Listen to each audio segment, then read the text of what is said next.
Thank you so much, Gia. Thank you so much. Oh, very good. Even Jason is there tonight. Wow, wow, wow, wow, wow. That is very special. We have a we beated the couch. We became more important than the couch. So that is a very good thing, means that we are kind of like something is working, at the center, and something is working with the mind because we beated the couch. So that is very good. And the weather's very bad. And the weather is bad. What is raining there? Well, like what that. else? You guys take care, huh? When you go home, please take care.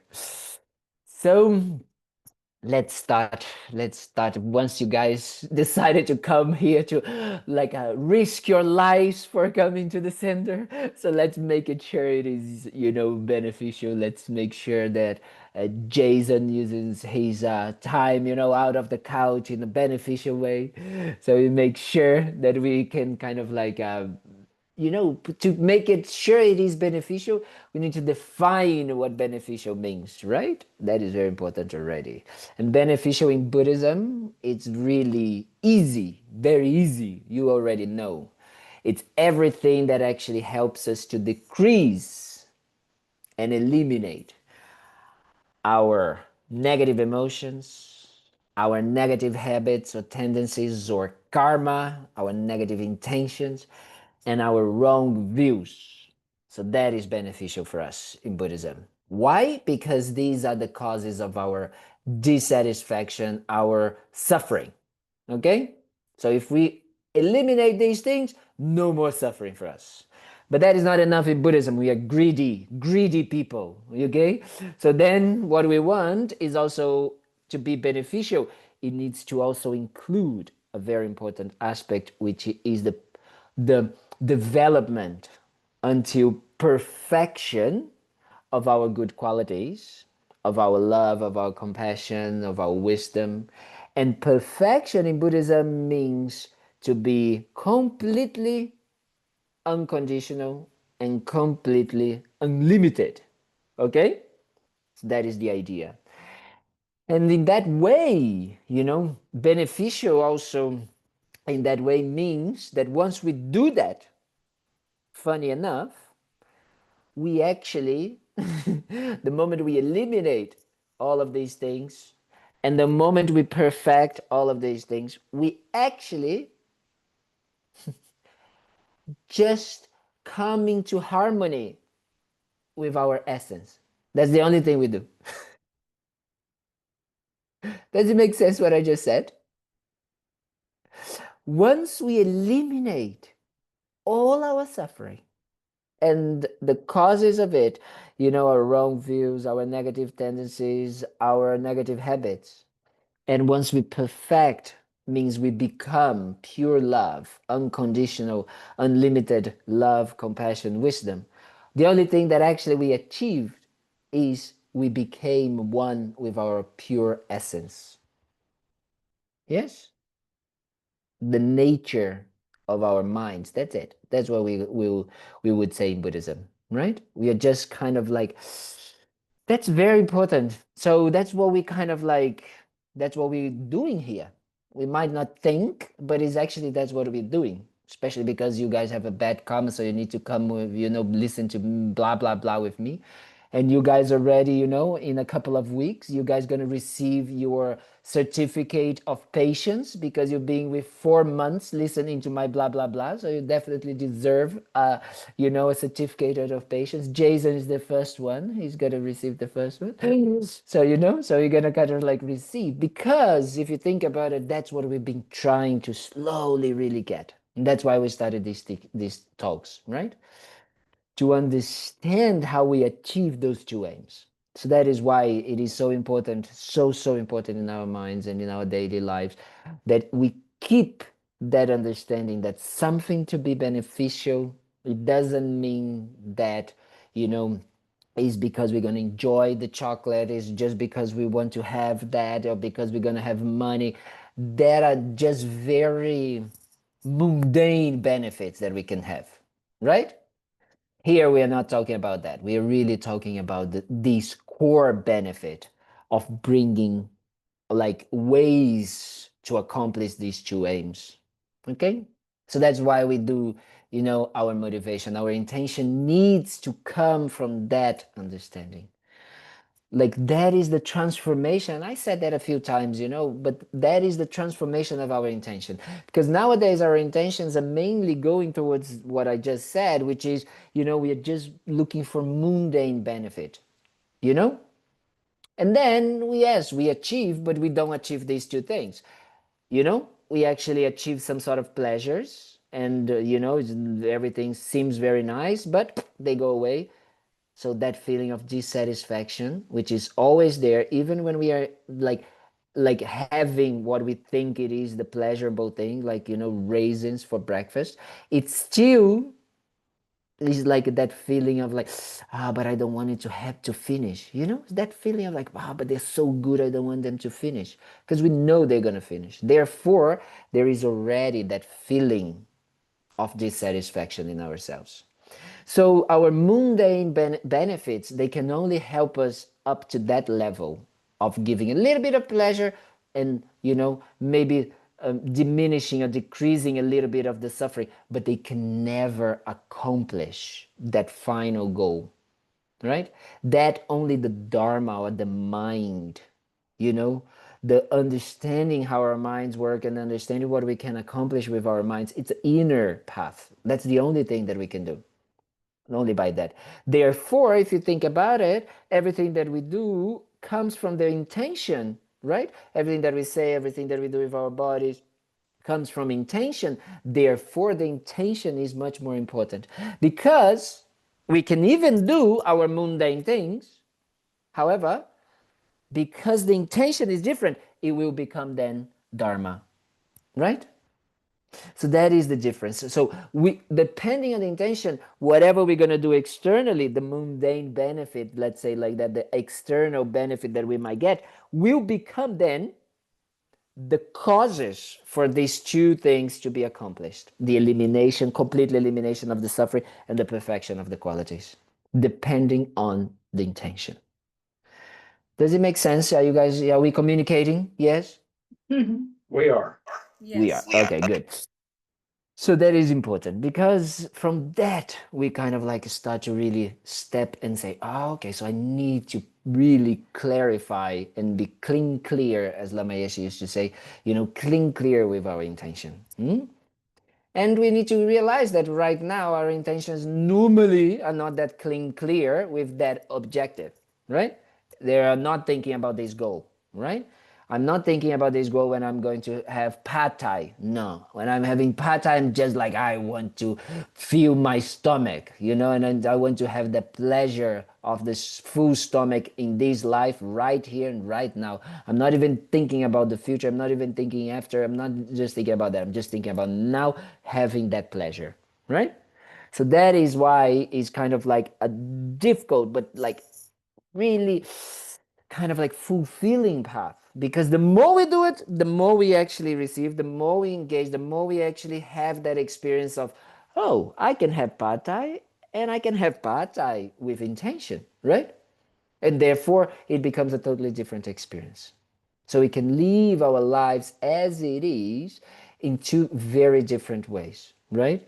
We can live just by taking things for like pleasures of this life, mundane pleasures, or we can actually eat food or do whatever with that intention of using these to accomplish these two goals, right?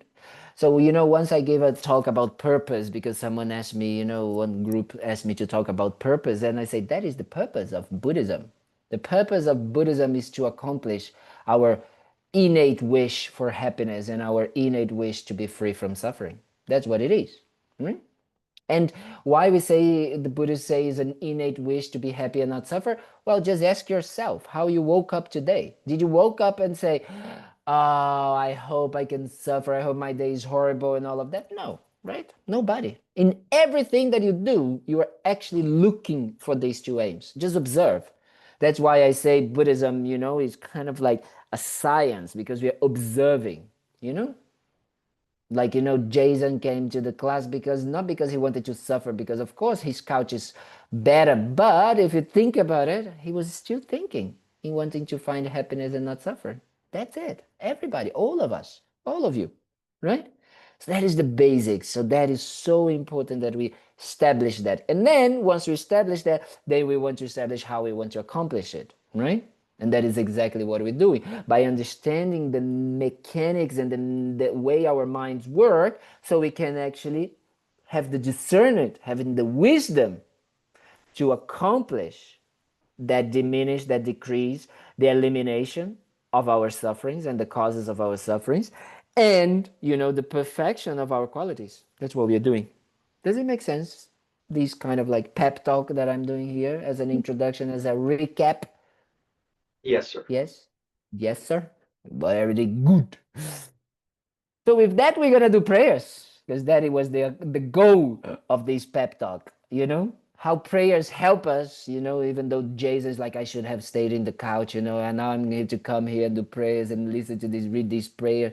But prayers actually are one of those methods, right? Not because prayers by themselves they can become a method, but because of the intention we're going to put. And the funny thing is that we need to put an intention to do the prayers, but the prayers will help us with our intention. Does it make sense? Yes? So we're going to help us to increase and to develop that intention towards these two goals, which is very different than other aspects and objects and activities that we do in our daily lives. For example, watching Netflix.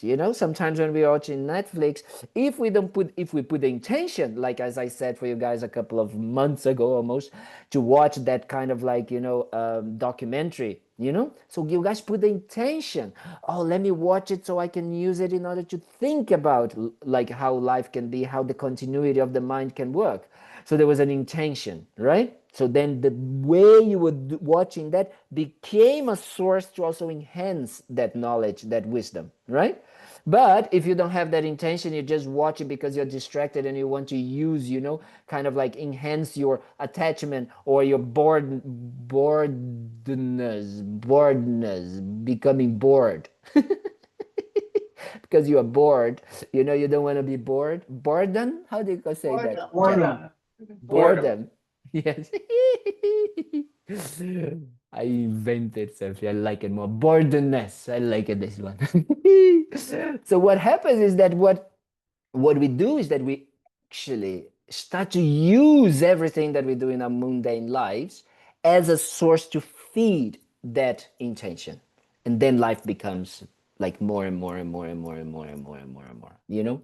So that is why we do these prayers. They kind of like, they, because of the wording, because of like the intention behind those prayers was to help us. Therefore they can become a source if we put, as I like, matching the intention of the prayers, who did the prayers, who created the prayers, which were the saints, which were the Buddhas, which were these incredible beings, that walked this path before us. And with our intention, then we match, and then it becomes the power to increase our intention, our motivation, and feed into that. So we kind of like develop more and more and more. That is the idea. Okay, so we're gonna do, let me find first what we have it here. Essential Buddhists. Yes. So that is why we do these prayers, or we should do, at least. I'm bad monk, so you guys don't do it so much. And that is why, because just think, I always like to say that, again and again, but just think about it. 4 immeasurable thoughts. We are doing something that is talking about achieving that happiness and that freedom from suffering, not only for ourselves but all.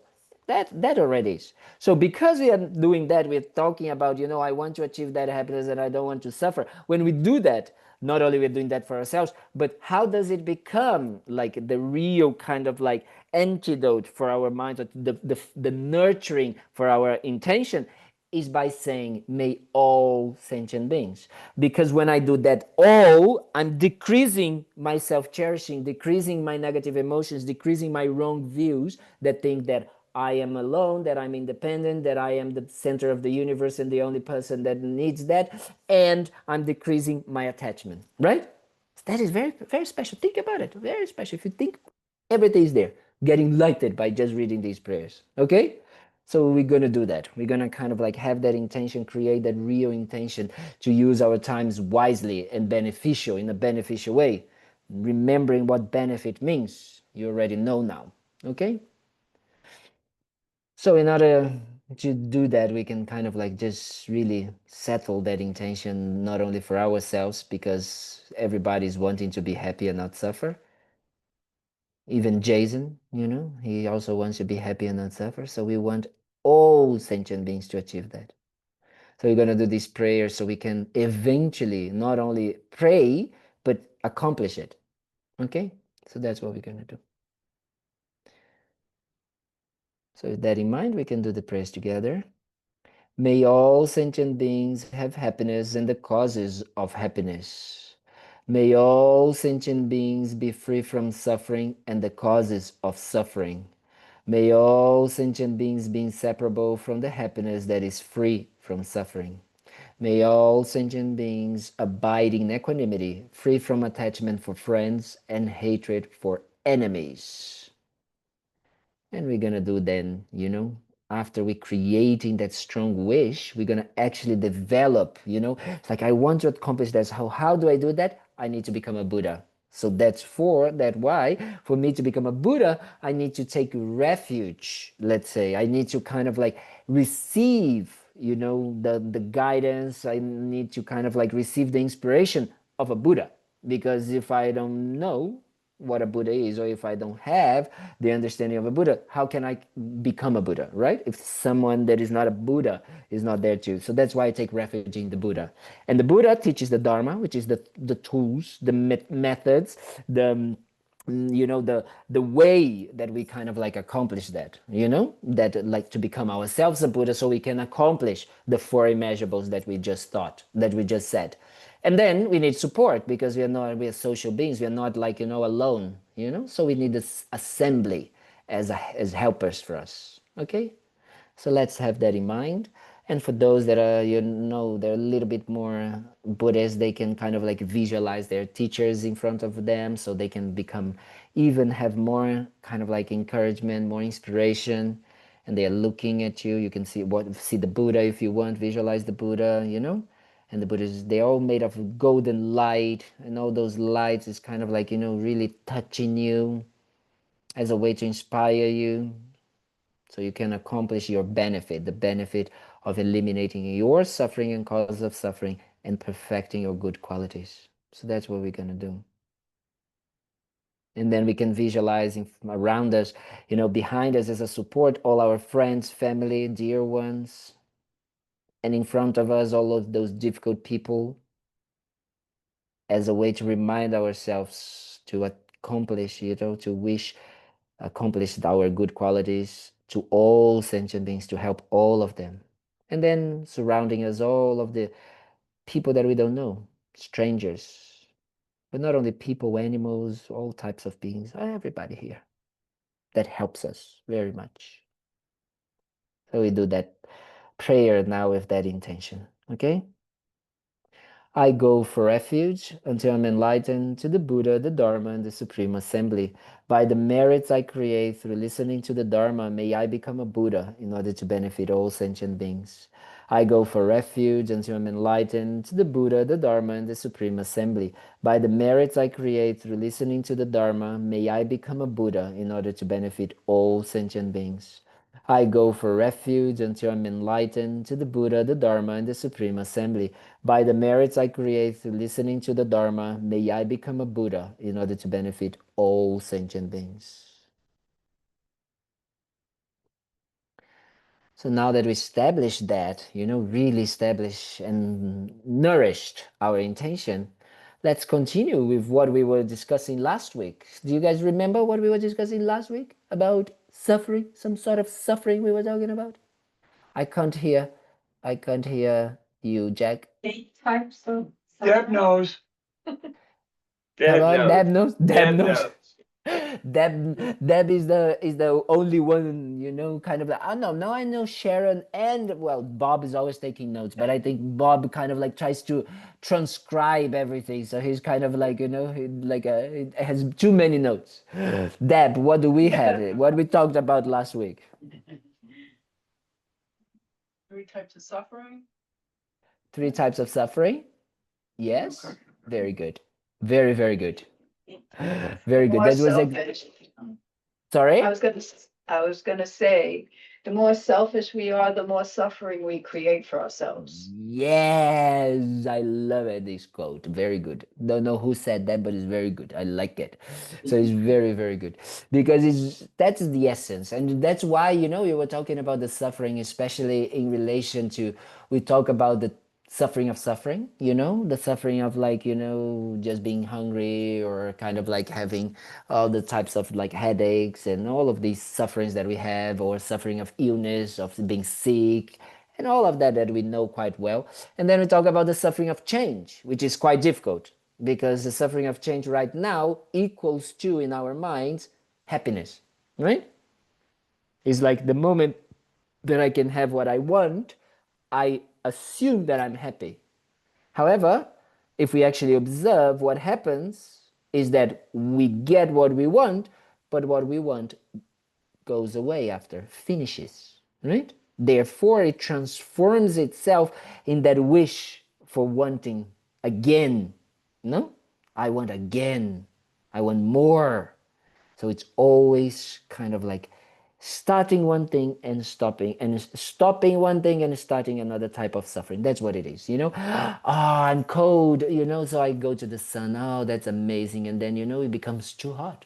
So, the sun, the suffering of sun is gone, but another suffering started, right? So that's how it is. The suffering of change all the time. That's what we are doing all the time, all the time.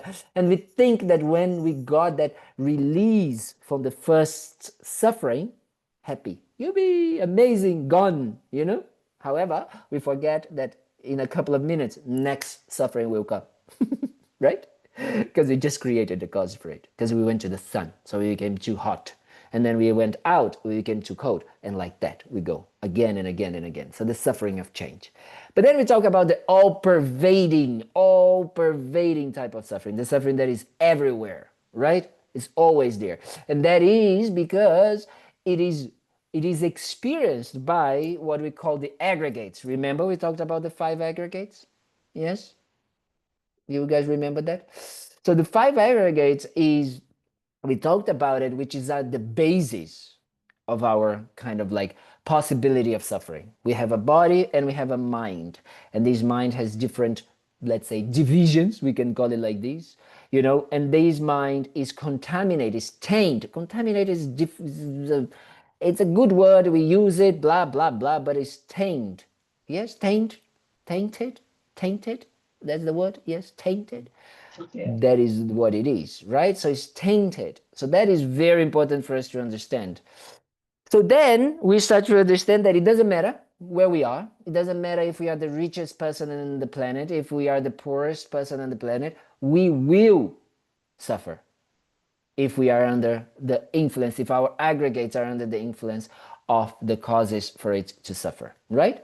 So what are the causes for it to suffer? Being completely under the influence of the negative emotions, right? So under completely control, which we think we have control of our minds. We are so full of ourselves and think, I know myself very well. I know I can do whatever I want. I know very well. So then I invite you all to meditate for 5 minutes on the breath. And then you're going to see that you have zero control of your mind. Because you can maybe stay 1 second out of these 5 minutes on the breath, and then out of the other 4 minutes, you're in 4 minutes and no 5 minutes, 4 minutes and 59 seconds, your mind is in the future, in the past, and all of that, right? It's all like that. Think about it. Zero control. Have zero control. If we want, we don't actually have it. Of course, we do have some sort of control of our actions and all of that, but the type of control that we will eliminate our sufferings or not make us suffer, not really. Okay? So that means that we are, as long as we are contaminated, we are tainted by these causes of suffering. So the negative emotions in this case, we're going to suffer. Okay? So it doesn't matter if you're rich, if you're poor, whatever, we're going to suffer. But not only this, Buddhism is going to say that not only if you are in this life, but in future lives, and we have, we talked about the different realms, and we said that there is like some type of God, some types of spirits, some types of hell, some types of animals. As long as in any of these lives, in any of these realms that we might be, kind of like reborn, if we have the tainted, contaminated mindset, mental states and body, we're still going to suffer. Okay? So that is important, very important, because that's what we're going to try to start talking a little bit about it today. Eventually, we're going to get there. At least I think that by the end of the month, we're going to develop some sort of renunciation. That's what I want, at least, to one type of understanding what we can talk about. But what we're going to do is that actually we start to realize that our minds not only are under the influence of our negative emotions, but is also in these constant habitual tendencies or the karma, this kind of like non-control of the patterns and the habits that we have, right? So that is another source or essence or cause of our suffering, right? So then, as long as we are tainted by these karma in our minds, in our bodies, we are still also not suffering. We are gonna not find happiness, and we're gonna continue suffering. Okay? And then these comes from the basis of not understanding reality, right? That is the main source of our suffering. Is the main topic of the reason why all of these habits and these kind of like negative emotions come from. It's from this wrong view, right, of understanding, thinking that things exist in a way that they don't. And as long as we have that, in whatever manifestation we have, in whatever body, in whatever country, in whatever family we are born into, it doesn't matter. We're gonna have the all-pervasive type of suffering in our lives. So we're gonna have the potential for suffering. We're gonna have the potential for suffering. And normally, what happens is that we have also when we have the potential for suffering, it means that we also have the suffering of change and the suffering of suffering together. Yes, does it make sense? Yeah. So therefore, we are suffering. So what I'm trying to say is that go home. There's no way for us to be out of suffering. No, not like that. Not like that. No, Jason, I'm just kidding. Not yet time to go home. So don't worry. So what is going to do? So what is happening is actually is that we need to start really understand that. We're understanding that as long as we have these types of bases of suffering, we not gonna be able to accomplish or to benefit ourselves. Okay, so that means that we need to start understanding these three characteristics of, we call it, the three characteristics of the way those contaminated aggregates are right now. And the first one is that everything is impermanent. Okay. So here there's a very special teacher called Alexander Berzing. He's like, wow, one of the old schools, and he was one of the first Westerners to learn Tibetan and all of that. He's German, I think. And yeah. And he's a very special, and he has very nice translations. I like it. And the way that he translates it is non-static type, the things are non-static. Static means that they are just, why? Because impermanence has sometimes an idea of beginning and ending, let's say like that. However, we say that our mental continue is impermanent, but is beginningless.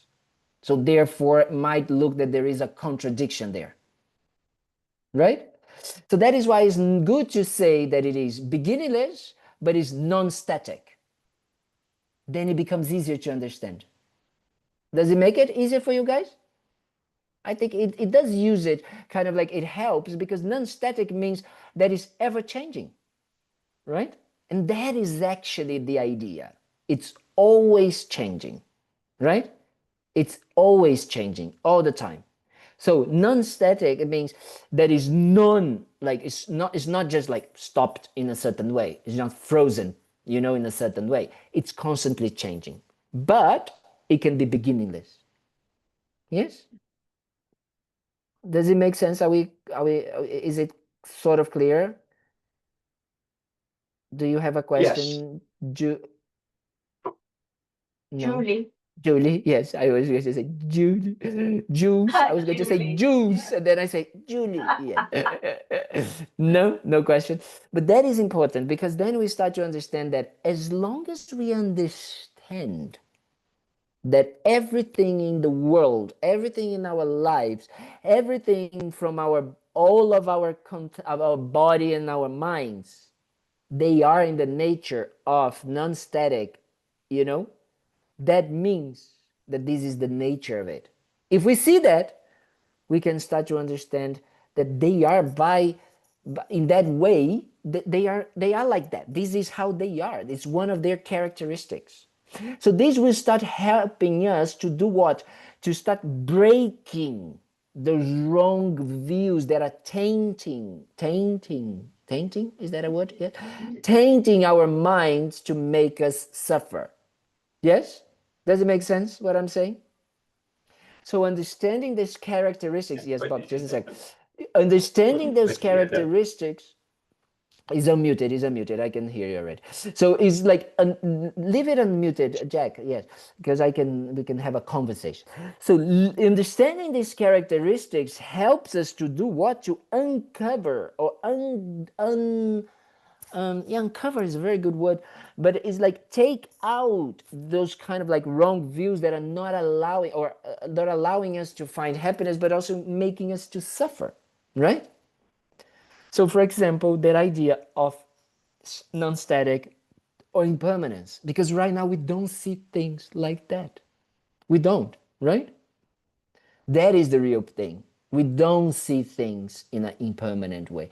If we would never get angry if we didn't have raisins for breakfast, right? We would not, because it's just how things are. Things change. Things are in the nature of changing. If someone would die, we would not get kind of like, that pain that it comes many times with it. Because it's the nature, is a characteristic of life, right? What makes us suffer is when we try to grab or grasp an idea that is the opposite of it, like permanence, like static, right? We meet someone, we see something, and we think, oh, this person is like that or should be like this. And especially with ourselves. I am like that. I always been like this. And all of these wrong ideas about these characteristics make us suffer. Yes? Does it make sense, Bob? You had a question? Yeah, if there's no beginning and there's no end, is it fluid?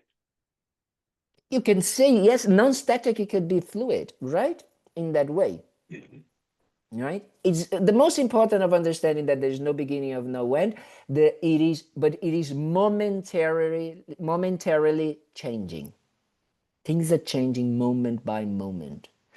I like the word moment is very important because we are not saying second, we are not saying days, we are not saying years, we can look if we want to observe from these points of view, right? If we want to understand things are changing century by century, like year by year, like hour by hour, right? Second by second, but even more moment by moment, right? Like the mind goes into a speed that we cannot use seconds. We actually say that the mind changes in one, how do you say that? One divided by 64. Like that, which is the moment. So that is the idea of kind of like that they starting to kind of like that is the power of the speed of how the mind is. So that means that our minds are changing moment by moment. It's momentary changing, right? That is the idea, the most important idea of today to keep grasp. Yeah. Jules, Julie. Julie. Julie.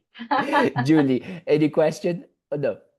I mean, it's impossible, but it's just, so Yes. you're explaining to us the most Yes. impermanent, the most Subtle impermanence. unstable way to be, and Yes. then you're saying, come to peace with it. Yes, Moment, that is the next exactly. one is going to be different, and the one after that, and That's it. That's nothing it. that you And have. that's Yeah. it. That's exactly this. But understand as well that it is a continuity, right? Because otherwise is that idea of, I was discussing yesterday, someone, a friend of mine that lives here in my parents' city, her grandma is not well and is in the hospital, so they asked me to go over there and do some prayers for her. So I went over there at like 9 p.m. or something like that, and I couldn't go inside because there were some people. And then I was just talking with the receptionist of the hospital, and this person had been to Thailand, and we were discussing because she wanted to understand a little bit more and blah blah blah, and we was discussing a little bit that, of kind of like, it's very important that we understand that at the same time that things are kind of like, impermanent, there is a continuity. Because if we don't, because we were discussing about people that don't believe in after death, right? So if you don't believe in there is life after death, it's just this life. So she was saying something very interesting. She said something very, very interesting that I like it. She said, if you have that idea of that finishes in this life, it's very hard for you to act ethically. And I said, why? And she said, because what normally brings us to act ethically is the consequences of that might have. But if I don't care, if this life is just this life, I'm going to play hard and, work hard and play hard because that's it, right? So that is exactly the idea that we shouldn't have with the idea of understanding the impermanence or the subtle kind of like momentary change, is that even though each moment is a new moment, it does have an influence, right, from the previous moment. So there is a continuity, right?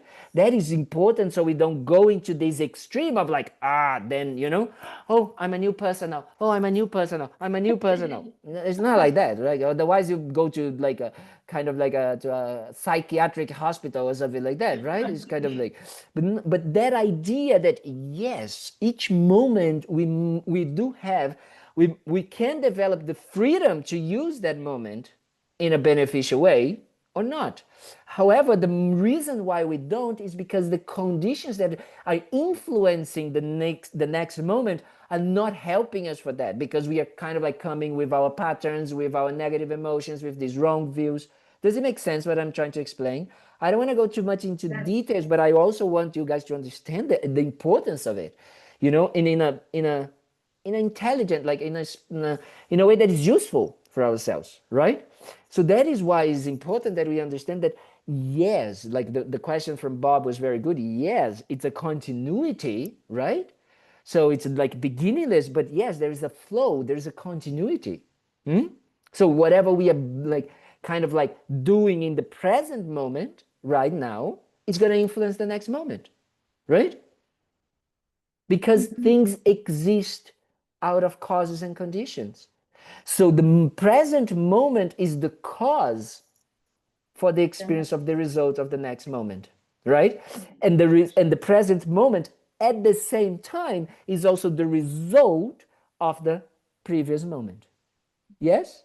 So that is very important, that we have that understanding, that we have that kind of like, the idea of continuity, right? Right? At the same time that we have the idea of momentary change. So if we do that, if we understand that more and more, if we really familiarize ourselves, if we understand that this is a characteristic of life, and not because, again, the Buddha invented impermanence, the Buddha just observed, right? He just observed. He said, that's what it is. And instead of getting himself involved in the Brazilian drama of it, he just accepted, right? He just accepted and saw that by accepting and applying that understanding, that knowledge into his life, he became happier. Right? That is the idea. So we start from where we are and we just go slowly, kind of like applying that more and more and more. Bob, you're going to say something? Sorry. I have a question. Is this an example of equanimity? That's a very good question, but I wouldn't say so. I would say that understanding reality is deeper than equanimity, right? It's kind of like understanding reality, that characteristic of reality. It's more of when we develop equanimity, let me go from a different point of view. When we develop equanimity, we understand reality as it is as well, right?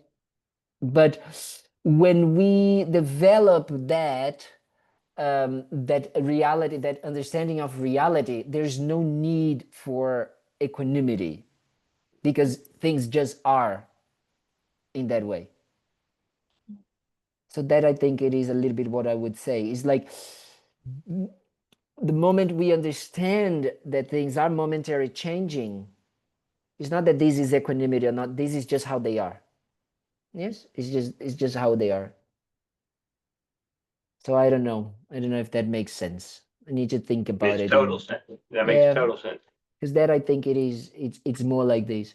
So that is the first characteristic as we describe, in the text, and especially when we are talking about understanding that if those characteristics are right now the kind of like the contamination that we have that makes our aggregates the basis for suffering. Okay, so let's say like that, as long as we have that non-understanding of these characteristics, better put it like this, we are gonna have our aggregates contaminated or tainted by them, therefore they are a basis of suffering. Does it make sense?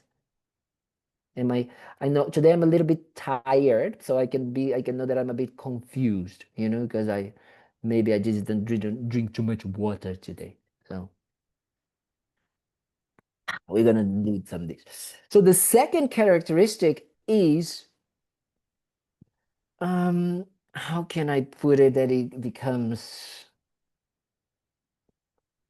the unsatisfactory conditions of things, right? That is very connected with that idea of the impermanence, but is a different layer, let's say like that. One is just that things are momentary change, and that's how it is.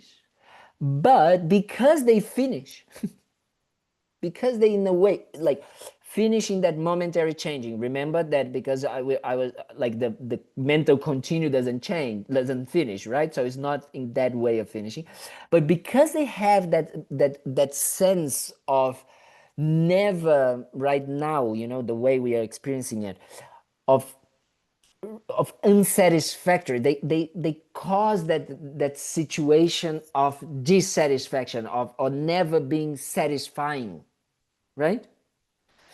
So that means that as long as this is there, that we understand and we live from this, right? If we don't actually understand that, we can never find satisfaction, right? That means that we will never be able to find satisfaction in things that have the characteristic of being unsatisfactory by nature, right? Because they are impermanent. It's kind of like the result and the cause almost. Does it make sense what I'm saying here? And by result and cause, like the impermanence is the cause, and the dissatisfactory or unsatisfactory condition is kind of like the result of it. Yeah, does it make sense? Okay. Yeah. Yeah, in that way. So as long as this is there, that kind of like really helps us to develop, an understanding that as long as we are under the influence of these wrong views and these kind of like really, you know, non-harmony, let's say like this, we are not in harmony with these characteristics, we're going to be suffering. It doesn't matter. It doesn't matter if we win the lotto, like, you know, like the 1 billion. I saw that there was $1 billion lotto the other day. Wow. Yeah. You know, we could buy many centers with that, you know, beautiful places. We could feed many monks and many nuns. It would be very nice. So I was thinking about it, you know. So I thought, but that, even that is not going to bring us happiness, right? They can't. They don't have the power of it. So everything else, everything that we chase right now, everything that we chase with that mind, everything that we chase with that understanding is never going to be able to give us. So that is very important, that it doesn't matter, you know. I have my godmother. My godmother has 2 dogs, and she really takes care of these dogs like, you know, they are kind of like son and daughter, you know. And her son keeps saying, I hope next life I can come back as like the dog of my mom, you know. She kind of like plays like this. And I always say, even if that happened, you know, you would still suffer, right? There was still gonna have suffering. So that is important for us to understand, that it doesn't matter. It doesn't matter. We need to want to develop what actually this understanding these characteristics, especially these 2, makes us want to develop inside of ourselves. The result of understanding them, the idea is to say, I want to really, really be free from them, right? I want to really be free from not understanding, let's say, these characteristics, right? So that is why we say that everything in samsara, so samsara, we're going to talk about samsara and nirvana, we're going to talk a little bit about that, but samsara is everything that is coming or it's arising by the contaminated aggregates, by everything that is contaminated by, you know, the wrong views, the non-understanding of these characteristics, everything. So all of our like rebirths, they are contaminated by this. They are going like this. So that we call the cycle of suffering. So that is samsara, right? So we say that everything in samsara has those characteristics of suffering. Yes? Does it make sense what I'm saying? That we communicating? Yes. Bob? Yes? Yes. Okay. But the same way that we talked about the negative emotions and, you know, karma arises from, you know, kind of like they are the causes of our kind of like immediate suffering. However, it all comes from this wrong view. And the third characteristic is that everything in samsara, okay, everything in our on our kind of like contaminated or tainted aggregates are empty of a sense of self, a selflessness, are empty of a solid, independent, inherent, findable existence.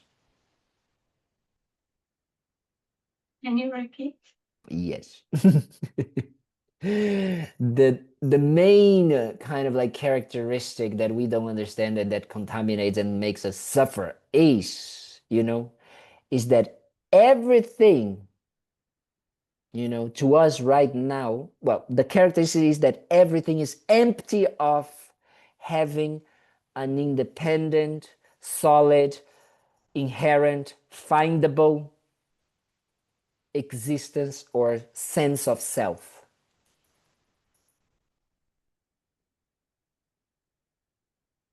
Or we call selflessness. So it means that it doesn't have a self.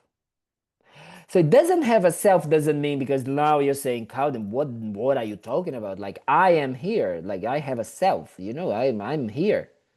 It's not about that. It's not about that it doesn't have any type of self. It doesn't exist in that self, in that solid, in that independent, in that inherent, in that from its own existing from its own side. Even I like the word findable, right? Because finding the self is actually what we are trying to do. Yes, Bob. So That was good. before you go further, because I'm not up to you yet Yes. in understanding this, so I don't want to get further behind. You're saying that the idea of me as an inherent self does not exist. Yes. That's exactly this. Point, finish, we go home. Back. That's it. That is exactly that. That's very important. You said correctly. That way, that manner of existing is what it doesn't exist. I'm not saying that the self or the me or the I doesn't exist. It's the way it appears to us. Remember, we have been saying quite a lot before about the difference between the way things are and the appearance of them. That appearance, the way it is right now in our minds, that is the wrong view. We don't see selflessness. So as long as that characteristic is there, let's say like this, that means as long as we are not in harmony or not seeing that characteristics of selflessness, that means that as long as we are seeing things as solid, as inherent, as findable, as self-existing, as permanent, forget about it. We will suffer. Why? Why? Because it's the basis that all of the other sufferings, like the suffering of change and the suffering of suffering, arises from, and the negative emotions and the karma, right? So it's the basis. It's the kind of like the food or the of course I need to say food, no, but it's like the basis or the pillars for it to arise. If we don't have that, if we don't see things in a solid, permanent, inherent way, all of these things don't have a basis, don't have a, it's kind of like it's like if there is a field that is completely burned and kind of like this, there's no, how can we say it? You guys that are English speakers, there's no possibility of something to grow there, right? Does it make sense what I'm saying? There's no possibility because there's no conditions for it, right? So it's the same. As long as this idea of like that things exist inherent, permanent, like solid, as long as this is there, we will have those causes, those sufferings arising, because they have then something. Why? Because they come from this wrong view. They are like the result, the fruit, the tree from this wrong view. Does it make sense? Well, you are already on mute. What you're saying it's happening because, but not why or how. It's happening because of them. How we already start to talk a little bit, but we can talk more, and we're going to talk why. In what sense is like why? What do you mean by why? Why does... Well, I'd like, okay, so I think I have an independent self. Yes. Why do I suffer because of that? How does that make me suffer? Great. Okay. So why do I suffer because of that? Right? Why do I suffer because of that? Yeah. Yes. So why do I suffer? Because I'm seeing myself inherent, right? It's because I'm clinging to something that it's not there, right? Yes. So therefore, the moment that I'm clinging to something that is not there, I am already out of reality. Okay? I'm already kind of like daydreaming, let's say like this. I'm kind of like seeing something that is not there. And that is the basis for all the kind of like my experiences, for example, the only reason why I get angry is because I am believing that that non-existing self, that inherent existing self needs reasons to be happy. I'm believing it, right? Therefore, when I don't have it, I suffer. Raisins, I understand. You're the best. So that is the idea. So is the basis for those completely deluded views of I need in order to be happy, right? Which is attachment, right? Attachment does what? I need this and this because this is the best thing ever, is amazing, delicious, always delicious, and therefore I need it to be happy. That only exists because you are seeing this inherent way, right? Okay. Roy, you wanted to say something, or do you have a question? Yeah. So is it a matter of ignorance or wrong view is actually the basis to the other two poisons of anger and attachment or self-grasp? Of the three poisons, the ignorance is the basis for the other two. The ignorance is the base for everything. Yes, is the basis for all of the other two and all of the nuances that come from them, right? All of them, all of them. So ignorance is the root cause, right? And as long as that root cause, and what it is, ignorance, if we're going to talk about it, is that wrong understanding of selflessness, right? That is the real, if we're going to do it, is the wrong view is the misperception, is a misconception of how the self exists, right? It's a misconception, it's a misunderstanding between the existence of the self, right, and the arising of it to our mind. So that arising, the way it arises, that is the wrong view. That is the ignorance, right? Because the way that the self exists is not tainted, let's say like this, by our wrong view. That is very important as well. The way that the self is, like say reality, doesn't get tainted by the way it's arising in my mind, if my mind is like seeing it wrong, right? For example, perfect example, if I'm walking under this, like over there in Ocean Drive now, by the beach, blah, blah, blah, blah, blah, and I see something, and I see it as a snake, right? And I come closer, I really believe it's a snake, I'm freaking out and blah, blah, blah, blah, blah, blah. But I come closer, and it's just a rope. So when it was arising as a snake in my mind, the rope never ceased to exist. It was always there as a rope. Right? Does it make sense what I'm saying? It's very interesting, that point, because it's like it doesn't change reality the way we are perceiving it or not. It's just an experience for ourselves. So what means that is that all the time we have the opportunity, if we develop our minds, to actually see reality as it is, because it's always there. Does it make sense what I'm saying? So if I'm seeing reality as it is, Yes. as I look at myself, Mm-hmm.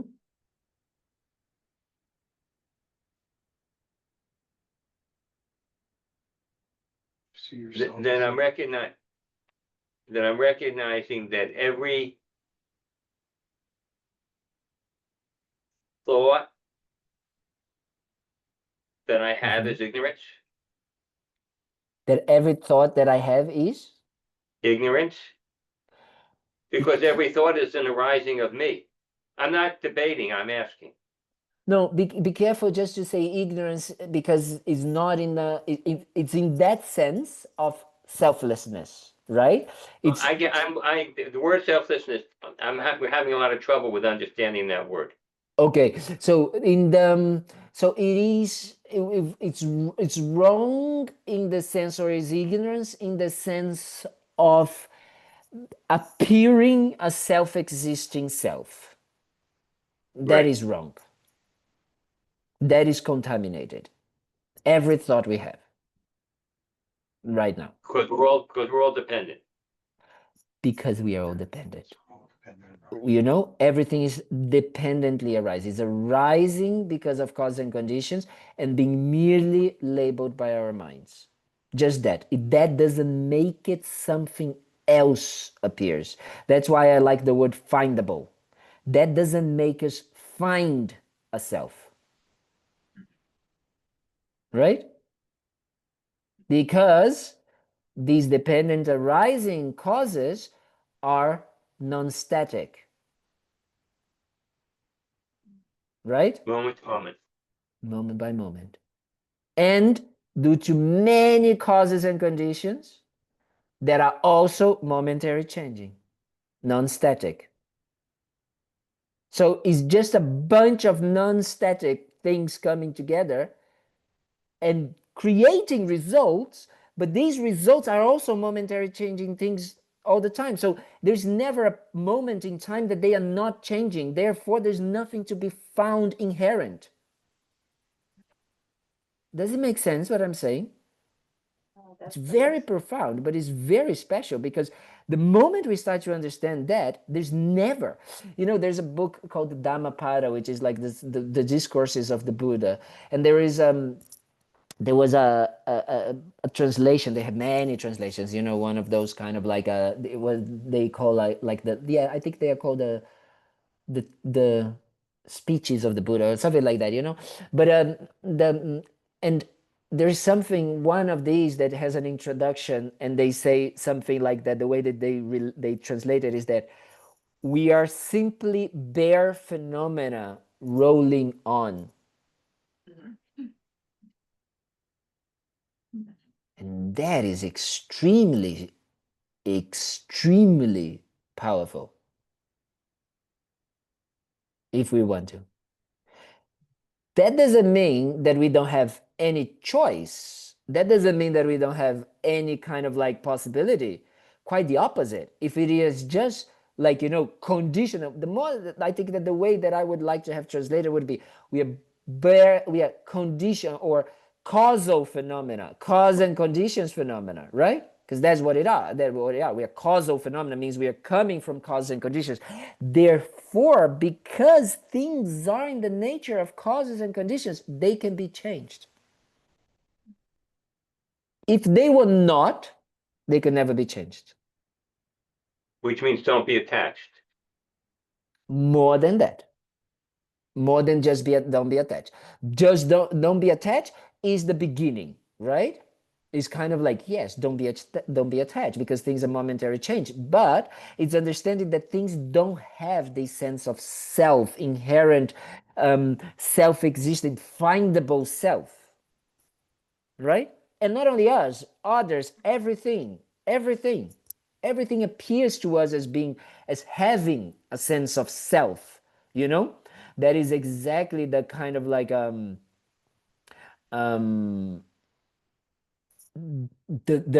kind of like discussion, let's say like that, in the Buddhist tradition about like there's this selflessness or known self, not having an inherent self of people and phenomena, right? But it is the same, right? Of course, because everything depends on the mind, but that's it, the idea.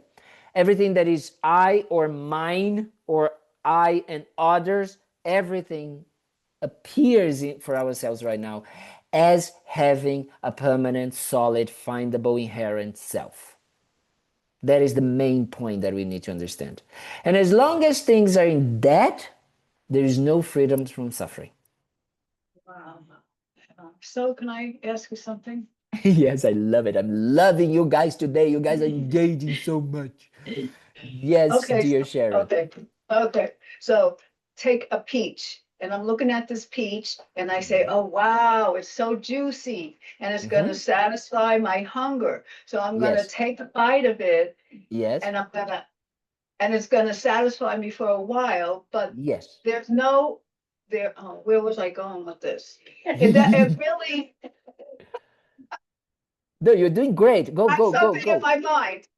Yes. But it doesn't have that inherent qualities in it. It's really never Yes. gonna satisfy me because actually Yes. that's not the reality. That's not the real happiness that I'm looking for because it's only temporary. Temporary.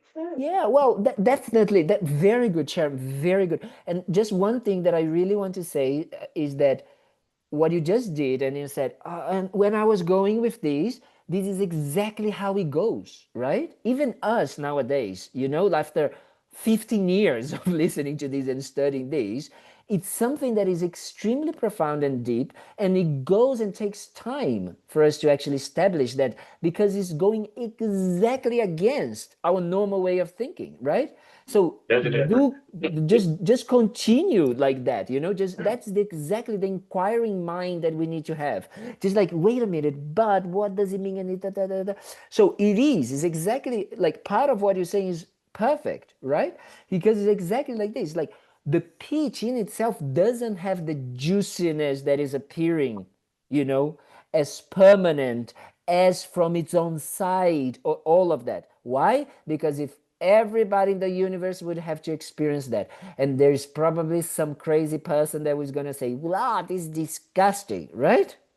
So the juiciness doesn't have that solid self-existing aspect, right? Doesn't have it. So Yeah. that is like one of the layers of understanding that selflessness, that non-self, that doesn't have that. But that doesn't have that, but also doesn't have the characteristics of kind of like, even the word peach. Think about it, right? The word peach, the word peach, before it was a seed that needed water, blah, blah, blah, blah, blah, and then it kind of like came. And from that moment in time, we call it peach. But after you eat, we call it caca, right? That's what it becomes. Yeah. You understand? That's what it becomes. So that understanding that it was a seed, that it is a peach right now, that it is going to become caca, and that continuity, that is what we need to start kind of like training our minds so we don't get attached, right, to thinking that that is permanent. It's not. It's just cause and conditions coming together, right? And as you said, those causes and conditions, because they are temporary, the same way I'm going to eat it, they also going to temporarily satisfy my hunger, right? Right. And that's it. So take out Okay, the drama, Brazilian drama. That's the idea. Yeah? Yes, can I dear. take it one step further now? Yes. So actually, I am selfless also. Yeah. So I think that's going to satisfy me, but that doesn't have the inherent qualities. And And this where am I me, going with this again? I'm this forgetting me, how I'm no, trying to. let's go together. The me also doesn't have the inherent qualities that you might be thinking, right? Because that me The is also me isn't momentary going to be change. It is a label, just like the peach is a label. the me isn't going to be satisfied by anything like that anyway. Yes, because there's no me to find, right? Yeah, There's no yeah, inherent me to find. Like that's very important to start using this so you guys can understand more and more. yeah. There's no self-existing, self-sustainable, self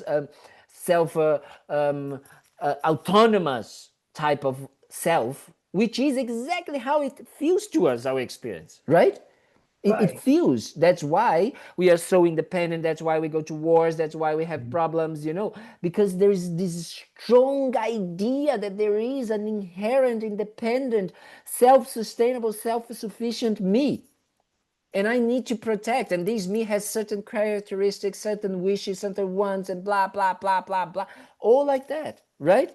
That is the idea that we kind of like by uncovering or discovering, let's say like this, that doesn't have it, right? Then we become free. We are freeing ourselves from what? What freedom means? We're freeing ourselves from these wrong views, right? Freeing from these kind of like the delusions, you know. Debbie, you have a question, and then Julie. Jules works Julie, I too. think I'm gonna call you Jules. It's easier for me. I go with Jules too, so. When as soon as you have the sense of being independent, I think this relates to Jack's question. Is right after that, you also want to be like the most important and fame and like, is that goes together with it? Like, it's not just Yes. that you're independent, but you're Yeah, it's you kind of wanna like as a be- next step. Like, so, you know, I think I already said that, but it's always good to clarify. So thank you for asking this. Is that idea of like, first comes that wrong idea of selflessness, right? The appearance to us of ourself, which is a bunch of causes and conditions coming together, body and mind, non-static causes and conditions coming together, okay? That is happening, and having a mind that is labeling that non-static causes and conditions coming together, right? And that's it. It's just labeling, but we don't believe in the label. What happens is that one moment it comes in contact with the mind, it not only appears the label, but appears something else that we stick the label. So that independence, that kind of like, you know, self-sufficiency, self-substantially, autonomous idea. When that happens, right? When I'm talking about me, when I talk about me, when that happens, then this me becomes the center of the universe. Then self-cherishing comes from there. And then attachment and anger comes from that. Then intention and karma becomes from there. Yeah? Everything comes from that, right? So that makes sense? Yeah? Yes. So these levels, right? If we finish with self-cherishing, we don't finish with self-grasping, with this wrong view. But if we finish with self-grasping, we finish with self-cherishing. Oh, You understand? Can you say that again? So we like the wrong view of the self, of the way that the self appears is what we call self-grasping. We are grasping to a self that doesn't exist in the way it does, right? That self-grasping makes it appear to us an independent, solid entity, autonomous, and that becomes the ruler, or the kind of like the most important thing, the you know, of the universe, and then we become attached to that. So that is what we call self-cherishing. There's attachment to that sense of self, right? So that self-cherishing and wanting to protect it and make it the most important thing in the universe makes it arises all of our attachment and anger and the nuances of this, our karma, blah, blah, blah, blah, blah. So if we decrease our kind of like, that's why, that's very good. I'm gonna talk now. What is kind of like, when we are talking about developing compassion, bodhicitta, altruistic mind, what we are trying to attack, let's say like this, or counteract, not gonna say attack, counteract, is the self-cherishing mind, right? So we're trying to decrease it. So the moment it decreases so much that I can start really seeing the self-grasping. Yes? So the self-grasping becomes easier to recognize, and therefore with wisdom, I can then eliminate the self-grasping. And once I eliminate the self-grasping, then everything disappears. No more causes for suffering. Yay. Yay, exactly. And because we familiarized ourselves, with the altruistic mind, there's only that stays. Just only what? There's only that, the kind of like the altruistic bodhicitta, love, kindness, all of that appears, that stays. Yes. I'll let her. Thank you. Right. You know, so that is so important, that these two things is what we are actually trying to eliminate. The self-cherishing through method, through compassion, through bodhicitta, all of these, and the self-grasping through wisdom. Yeah? yeah. Does it make it clear? Is it clear now? Very important. Perfect. You guys are becoming pros. Julie, you had a question? Sharon was saying something, but she wasn't clear with it. She was saying, okay, there is this peach, and momentarily it's gonna satisfy me, but not forever, not for the next 2 years. So that's impermanent and not real. And then you said, what if I'm selfless? So I was just gonna say, if you see, if you're there, probably it means you have let the self-grasping and self-cherishing to go, because now you're free of wrong view and you can see the truth of yourself. So you're getting very, very close to the being a Yes. being a Buddha. Yes. Very good, very good, Julie. Very good, because this is exactly what we kind of like can slowly start to develop, right? And honestly, just by doing these two things, decreasing our self-cherishing and decreasing our self-grasping in whatever way we can. So, okay, I'm gonna restart the class now. When we are talking about intention, what we are trying to see if it is beneficial is to achieve these two things. Okay? Eliminate the self-grasping and eliminate the self-cherishing. That's it. So we are talking about the same thing in different ways here, right? But that's what it is. Does it make sense? What's Yes? the difference between self-grasping and self-cherishing? Okay, so self-grasping is the mind that grasps to a wrong appearance on the way that the self exists, right? So there is an appearance, there is, there is a body, there is a mind, and the way it appears to the mind, which is me, to this mind, so my mind, the way it appears to my mind, my body and my mind, the way it appears to me, it appears in a different way than it actually is. So that is a wrong idea of the self. And I grasp to this wrong idea. So this is the self-grasping. Okay? From this self-grasping, I believe that I am autonomous, independent, self-substantial, self-sustainable, whatever I want to call it. Okay? In these terms. That happens, then I start to see that, this is the center of the universe. I need to protect it. This is most important than, as I don't care if Jack doesn't have raisins as long as I have raisins, This me has raisins. That is self-cherishing. So it's the next step. The next step. Yeah. Yes, Julie? And did you say that every time we separate I and we from every other being, that's part of, probably because we're in middle of self-grasping and self-cherishing? We are self-cherishing. When we create that me and others, normally when we are already in the self-cherishing. We are already self-cherishing, right? Self-grasping is already there for sure, but self-cherishing, we are cherishing ourselves and others. So that is why equanimity, compassion, love, they are all methods for decreasing that self-cherishing, right? Alex, you had a question, or it was just my impression that you raised your hand? No.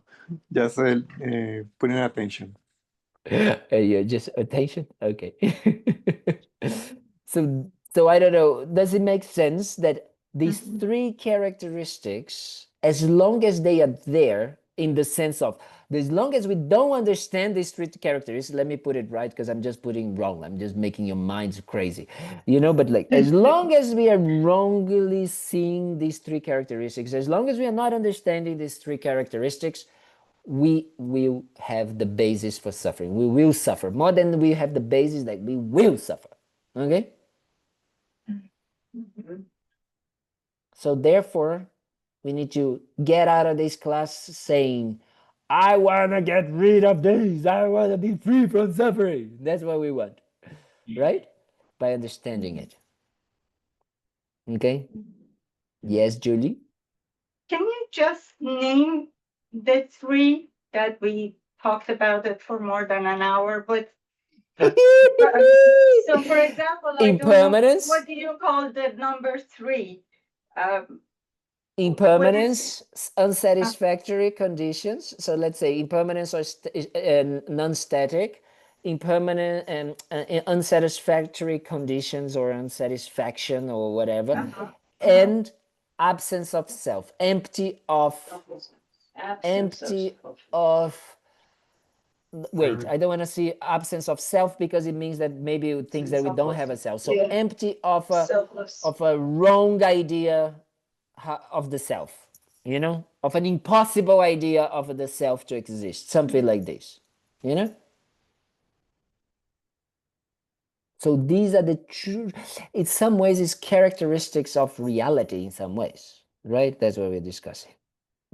Bob's mind is like bubbling like this, right? It is. It's very confusing in some ways, but it's very profound, and we're gonna kind of like more and more and more and more and more and more and more and more and more and more and more and more for lifetimes until this kind of like. But the more we do it, the more just listening what we did today. Wow, mind-blowing, just mind-blowing what we did today, honestly. You know, I didn't know that we could go so deep, and you guys are incredible because you guys asked very good questions. The more we go down like this, the more we actually go back to this is the essence. Let's not go like get lost in, I just want to have a fluffy, nice little life. It's not about that in Buddhism, right? It's not about just being the nice guy, the nice girl, and being, you know, like fluffy to others. Not about that. It's about eliminating, you know, these kind of like wrong views about these 3 conditions, these 3 characteristics. Yes? Does it make sense? Yes. Okay. Findable. Findable. Yes. I like that. So let's dedicate. Let's make sure that I have a favor before we end. Can we Okay. get last Thursday's tape and today's up, because it's really important to be able to put these Review it. together and review it, because Because it doesn't make sense, because this monk is just crazy saying all of these no, things, so it but doesn't it's make it. I'm important making to fun. be able to. It should be on the YouTube. If you not. ask Anthony, Yeah, I'll ask he'll tell you how to find. Anthony or Jack. No, it's Can you not there. please do this? Can you please do this favor, Jack? Can you send a message Yes. to Anthony today or tomorrow and just say, "Oh, can we make sure that we can ask Carol to upload, you know, as soon as possible, so people can have at least, you know, some days." Yeah, can you do that? Yeah. I Thank can. you, We dear. have Sundays, but we don't have last Thursdays. Okay, okay. So that's good to know. All right. That's good to I'm know. gonna have to give Harold a talking to. Yeah, so it's just Carol, it's this woman, so she can kind of like know Debbie that told it's me to say important. this, by the way, otherwise I wouldn't have said. Debbie is our kind of like a Sherlock Holmes of our days. She's our mother. She's always taking care of us. You know, today as well, she said, "I don't think you have the meditation, da, da, da." And I said, "Wow, I didn't even know." So she said, "Very good, very, very good.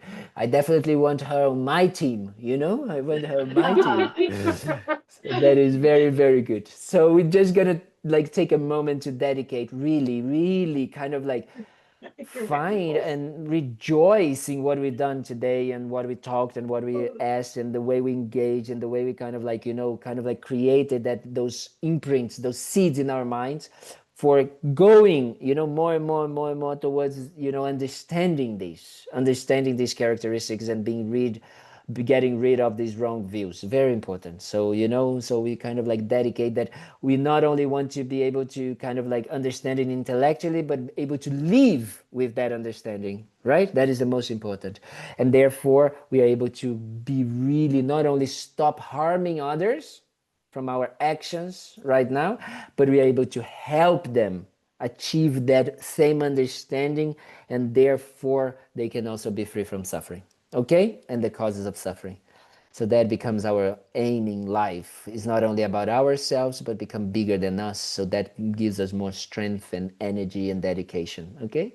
And of course, for us to be able to do that, we need to receive inspiration and receive those teachings and listen to them again and again and again and again. But not only listen, because you can just put a recording and listen to them again and again and again. That doesn't make any difference. But as long as we have beings like His Holiness the Dalai Lama, like Lama Zopa Rinpoche, like those incredible teachers, like really not like a parrot like me, but real teachers that really embody those kind of like qualities.